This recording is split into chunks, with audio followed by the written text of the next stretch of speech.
Mga kabengbeng, pipintura tayo ng M4. Yan.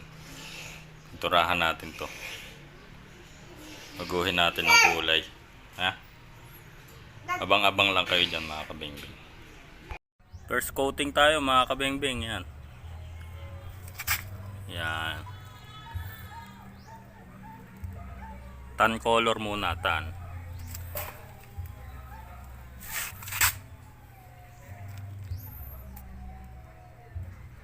Sunod natin na ibang kulay. Gawin natin yung camouflage. So, yan mga kabengbeng.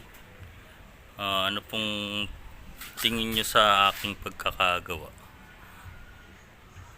Yan. Camouflage na po siya. Yan.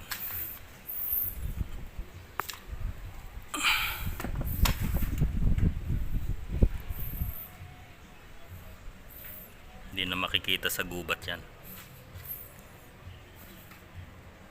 No. Ayos ba?